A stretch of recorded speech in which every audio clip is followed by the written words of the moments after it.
Hello, Dinnie. Hi, John. Welcome to another series of Open Pages.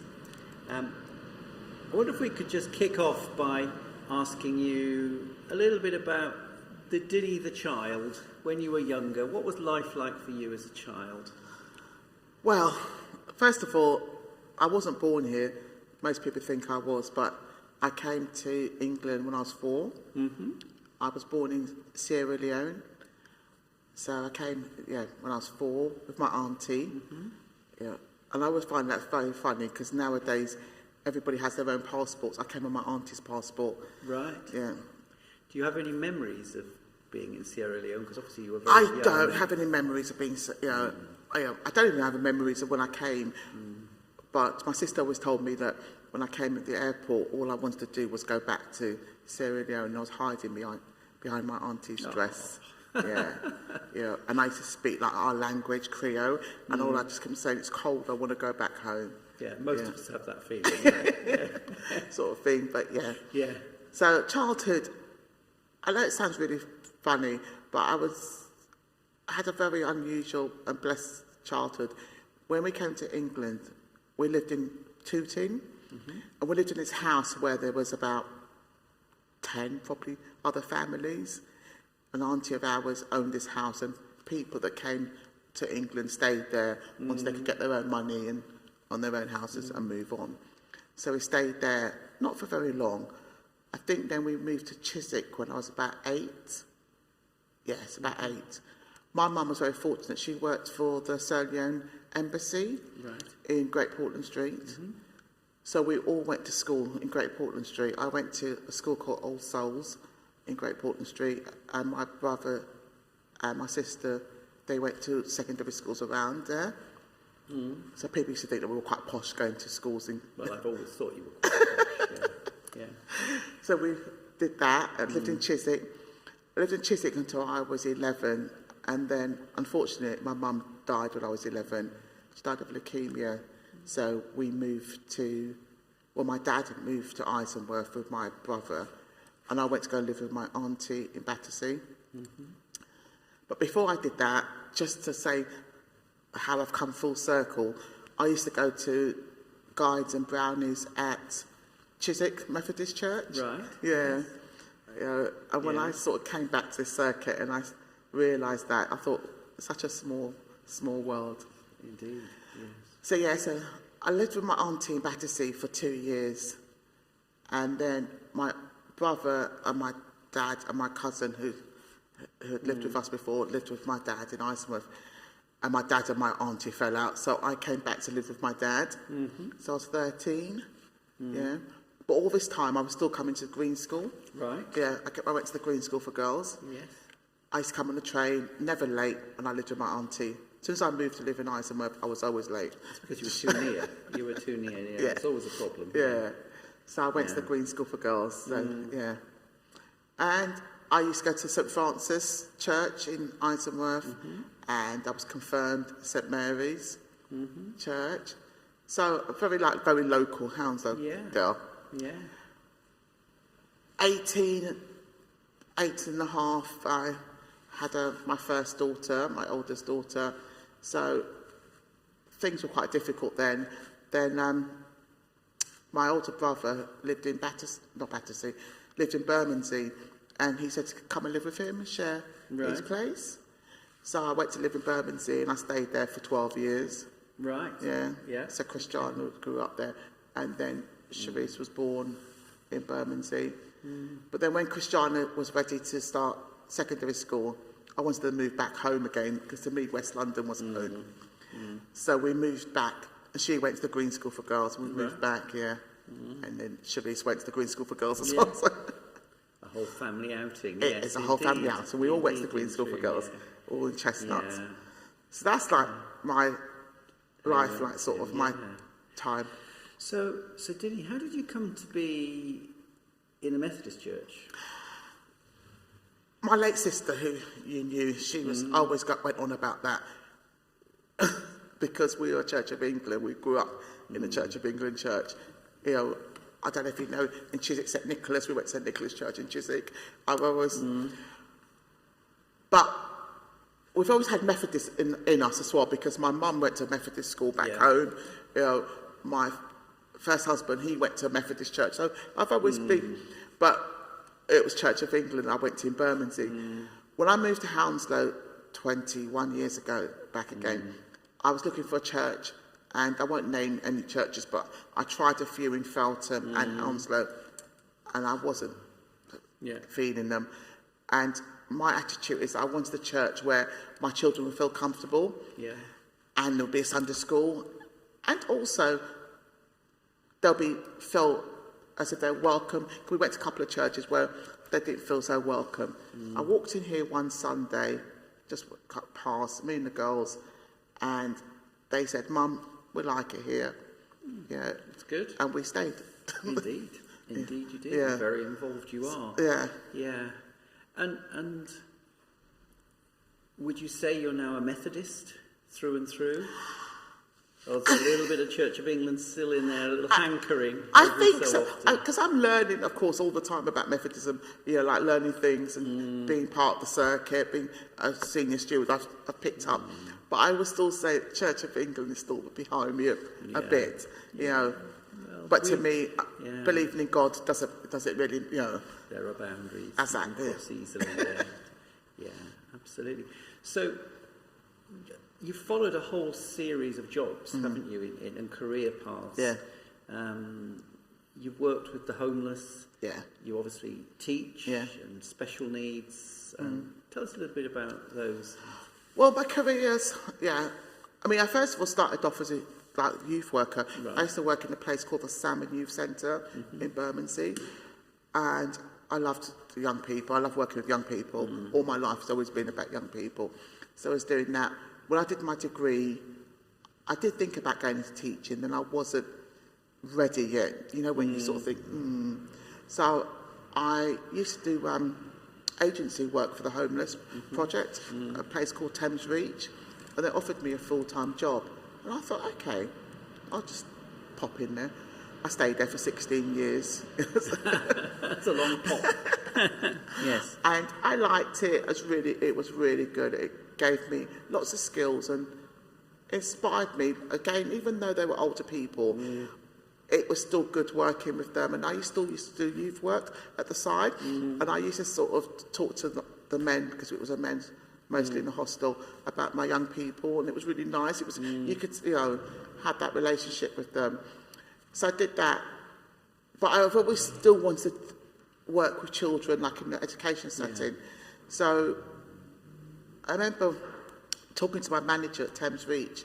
In fact, I applied for a job, in fact, to be like her deputy, and I never got it. And she goes to me, "The reason you didn't get it, Dinnie, is because, not that you can't do the job, is that you could tell you weren't as passionate.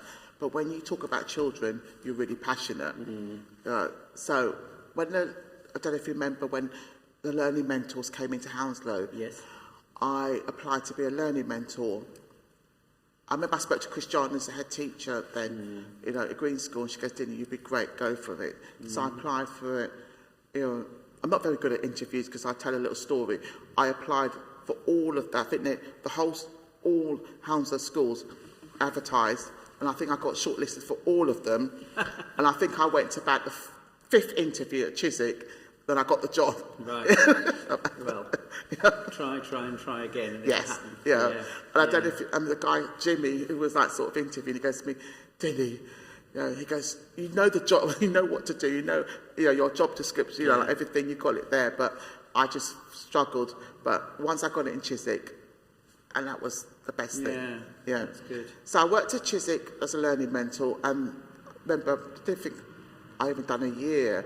They could see the potential about teaching, so they offered me in those days what they call the GTP program. Yeah, so graduate teacher program. Yeah, so I did that, and then after that, they only could fund me for the year. I had to job hunt. My degree's in history, but when I was at Chiswick doing my GTP, I loved RE, and because to make up my hours, I still RE and geography, but I loved teaching RE. I really, I enjoyed it. So when I started applying for jobs, I applied for both history and RE, but mostly RE. Yeah. So I got my first job at Abbotsfield School for Boys. I was there for 10 years. So I stay long at places. You did?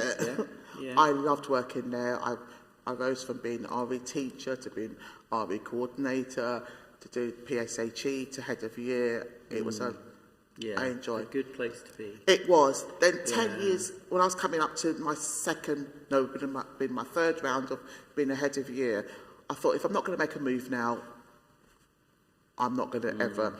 So I applied to Cranford Community College. They had a job going for the head of what they called Three Bridges as an alternative provision. And that sounds really boastful. Everything that in the job description I met, I can imagine. Catered for that for the last 2 years of my time at Abbotsfield. So when I applied for it and I got the job, I was so happy. It was, I felt really great. Yeah, that's great. I felt good. So I went there, and I worked there for 5 years. Yeah. And then my head teacher goes to me, well, what do you want to do next? I said to him, well, maybe that's something like Senko. So for the benefit of those that don't know, special needs. Special needs educational coordinator, isn't it? Yeah. And working with, and that was did the training. You got to do a certificate, which I did, and then my executive head is in charge of another primary school. So he goes to me, there's a vacancy going for. First of all, it was a maternity cover. Then it was a permanent to do Senko and be the safeguarding lead. So I applied for it and I got the job. It always amazes me, Dinnie, because all the things you used to say about young children not being your forte, and now you're working with them. Yeah. Tell me about it. It's great. And when people ask me, how do you manage? I said, I'm still learning with you. But they're delightful. They're delightful. Most times. You catch them before the hormones. Yeah. No. Yeah. As we always say, children are children, aren't they? Parents are parents. Needs. Yeah. They're the same, so yeah. That's good. Yeah. That's good.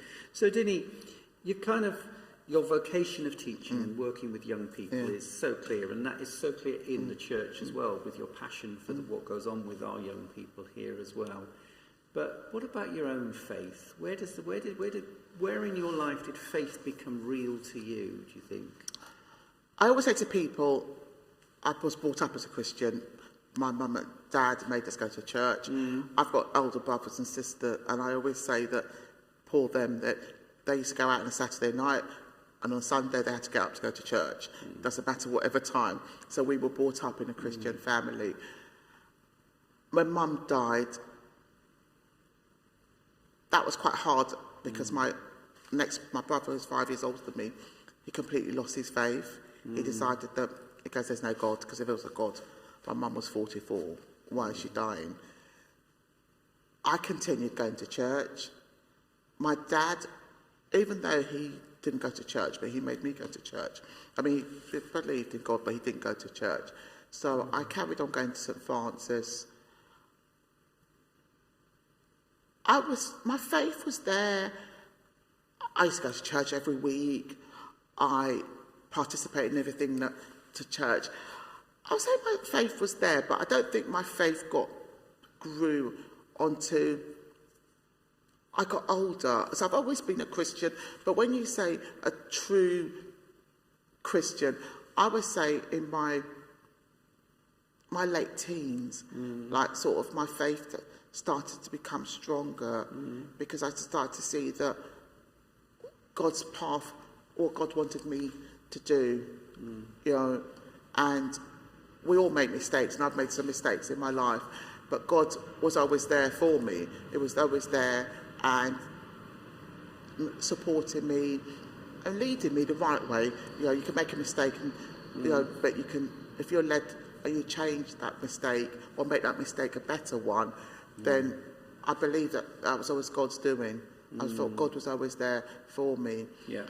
And so my faith, got stronger. I remember our old minister at Bell Road used to say that about being a mature Christian. And I use that word a lot now because I think I'm maturing Christian. I think my faith is continuing to grow. It's not something that just stops. I mention my sister quite a lot because she was very part of my life. When she died, I think then I would have lost my faith. It never made me stronger, made me realise that this is God's, that's what God wants, that's God's plans. And it made me strong because I was able to support my family, my nieces, and without my faith, I don't think I would have been able to manage, And I guess through that maturing and that growing, it makes you see God in a different way. Do you think you see God differently now to the God that you knew as a child or a teenager? Definitely. Yeah, I see God. I mean, when I was growing up, God was part of my life, but it was just like, Now, every decision I make, everything I do, I ask God. I speak to God quite often. I have a good old chat with God, and I ask God, to guide me and to support me. And if things don't go the right way, I mean, I know we're on camera, so I don't want to say too much, but I went through a really bad patch, like sort of personal life, and God was there, and I said, well, God, if this is the reason, let it be. And actually, it taught me a lot. When I went through. Yes, it was hard, but it actually taught me a lot, and I knew that God was teaching, me, and He was there, and He was. And I know that cliche, like God doesn't give you anything that you can't handle, Even though I thought sometimes the things I was going through, that wow, can I cope with this? But I know that God knew I could cope with it. I like the idea that God is there with you. Yeah. Not that God is there testing you, because some people talk about God testing them, and I think what you're saying is much more that through these trials and the times that you've had, God is there with you. Yeah, all the time. Amen. Can I ask you, obviously it's not that long before you were a source of great worry to us all. A couple of years ago now, nearly, isn't it? Or a year and a half ago, Christmas Day, I think it was it not the year before last, where you gave us all a fright. Tell us a bit about that and how that's impacted on your life now. Well, today, a year ago, I came out of hospital, or a couple of days before I came out of hospital. COVID, I mean, we've all been through such a lot of COVID. I mean, don't think I was untouchable, but I thought, I wouldn't get COVID because our head teacher was very strict when we were at school about... We all wore a mask. We wore a mask. We even wore a mask when we were having a meeting on Zoom. So that's how strict they are. But unfortunately, I did still get it. And it's only when I came out of, which of course I wouldn't have known, but when I came out of the coma, I realised how long one I'd been in the coma. So I thought it'd only been a few days, but it'd been more than 2 weeks. 2, I had a lot of discussion with God, in my coma. I don't know if people understand when I say I dreamt in my coma, and a lot of my dreams was about making a kind of deal with God that if I got out of this, God, that I was going to, I know I've always devoted my time to God in my life, but I was going to do it completely, utterly. So I just kept saying to God, if you get me back home with my children and my grandchildren, I would serve you. And that was my constant. So when I came out of the coma, I said and I carried on saying that, and now I feel I don't feel I do any more, but I just feel my way of doing things is very different. I definitely think my maturity as a Christian again has changed and it's grown. I try to do things. I've always tried to do things like to please God, but I think now I do it more in a different way. I don't know if it makes sense, because I know that God's given me a chance. I mean, I should have died. I mean, you were on a bit of a knife edge. I should. Like sort of people said that. I mean, that really they were surprised that I lived. So because I have lived. My attitude is that now I'm alive, I have to serve God, and I have to give it all, give my best. Fantastic. Nothing but the best. Yes, nothing but the best. Because God was keeping me.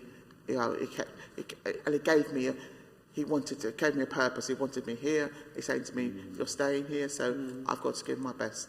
I've got to give my best. When